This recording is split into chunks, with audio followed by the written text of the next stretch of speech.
of the Constitutional Rights PAC. It's a political action committee based near Washington. Larry, great to have you on the program.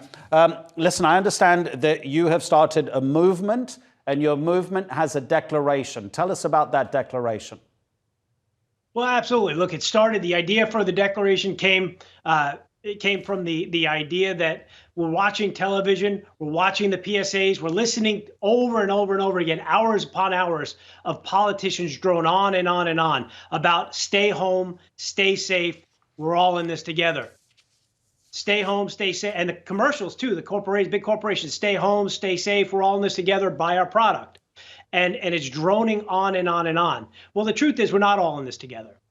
The truth is that we are 100% in this for the government and for Democratic and Republican lawmakers to put their thumb down on the economy to hurt not only Donald Trump's reelection, but to completely dominate the news cycle for the next from now until November on COVID.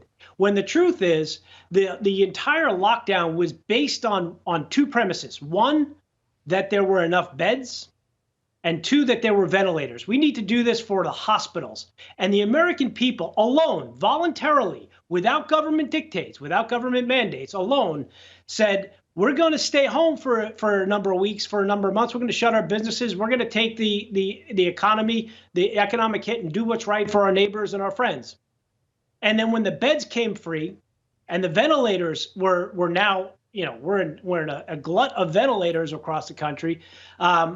Now, all of a sudden, the rules change. Now it's about we have to have a vaccine. We have to eradicate the virus.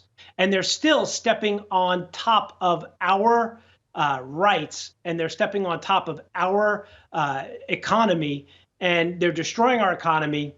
And we have to say, look, we're not in this together. It's you versus us at this point. We were in this together. Are you also criticizing, Larry, are you criticizing the federal government? Because your PAC would suggest that you're a supporter of Donald Trump and that your vote in November is going to go only one way. Because the president has been just as vociferous as you, as much as he can be, when he speaks for the entire nation about wanting to reopen the economy and saying that it's really up to the states, but he would like to see it all happen. There are a couple of issues here. First of all, surely there is no economy if there are no people. And we see what COVID-19 can do to people and what it's done, especially to a state like New York. So far in the big cities, obviously, because of the way those cities are populated, it's hit them hardest. But now there's a danger that it's going into the prairie states. I'd like to challenge on that. It's not because of how those cities are populated. It's because of how those cities are managed. Look, 10% of there's 48,000, the CDC published a number, 48,000 deaths due to COVID. 5,000 of those deaths were because they came from a mandate from Governor Cuomo, who I like to call Killer Cuomo right now, because he mandated that these nursing homes take COVID patients when everybody knew, there was no guessing here, when everybody knew that the elderly were the most susceptible. 5,000 people died in those nursing homes since he made that mandate. 5,000 people died. That's 10% of the death total. So New York is mismanaged. New York is not just a hotspot because they're bad luck. It's because of mismanaged government, mismanaged, and what they're doing right now, where they're trying to create a police state of social distance dictators to keep our thumb down on everybody, to make sure that nobody opens, that nobody walks around, that nobody has a conversation within 6 feet of one another, is out of 1984, George Orwell's 1984. And let's be clear, there is a health consequence, a real serious health consequence to not opening the economy. There was a study done in the 80s, it was called the Bluestone study. And in the 80s, they declared that 37,000 deaths occur per 1% increase in unemployment.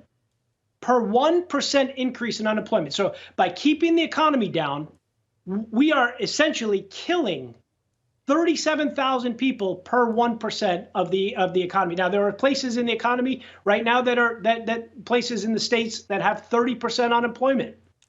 Those are big numbers. Those are really, really big numbers. Okay, look, it could be said that possibly the federal government has enough money to be able to support people who lose their jobs to make sure that they don't die of starvation.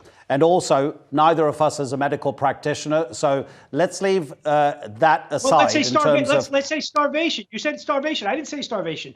The deaths are No, but we had a guest on yesterday. He was a Republican stress. supporter. He was a surrogate for Donald Trump in Louisiana, and he talked about people potentially dying from hunger if the economy collapses. Okay, and attacks, the argument's been made before. Strokes. Yeah, absolutely. There are many different ways to die. Okay, what about the fact that out of the country's counties, because of course states are then divided into counties in your country, more than half the counties in the United States don't have a single ICU bed. So if the coronavirus then spreads outside of the more populated areas and into these counties, into the prairie states, into these Republican strongholds, what's that going to do? Let's talk about the politics of it now. What's it going to do to Donald Trump's popularity? There are a couple of opinion polls, the most recent ones, showing that actually more than 50% don't believe that the president has handled the coronavirus crisis well enough. The numbers are not looking good for him going into November. Oh, yeah, they looked terrible for him in 2016, too. Look at the actual results, not polls. Look at the voting results of what just happened yesterday in California. Yesterday in California, the Republicans, for all intents and purposes, won in Los Angeles, a district that was won by Hillary Clinton by almost 10%. So the Republicans won a seat in the heart of liberalism in Los Angeles, California. They won a congressional seat in a special election. And why? Because the people are tired of this COVID nonsense. They're tired of their local governments. They're tired of their local officials telling them that they can't go to work, that they can't go to church, that they can't do these things, when in their areas, they're not seeing a problem. You're doing a lot of, well, what happens if? Well, what happens if there's a local breakout somewhere, the local community can handle it. But we shouldn't be shutting down places that have no breakouts. That look at Florida. Florida has completely managed this, and they've basically taken the Sweden route. Completely managed this much better than New York has. So, let's look at the facts. This is going to bolster Trump's election chances. This is going to make Trump's election almost guaranteed. I'm telling you, you may see a 45, 46 state victory from Donald Trump if this continues. Larry, thank you so much indeed for your time. Larry Ward speaking to us from the United States.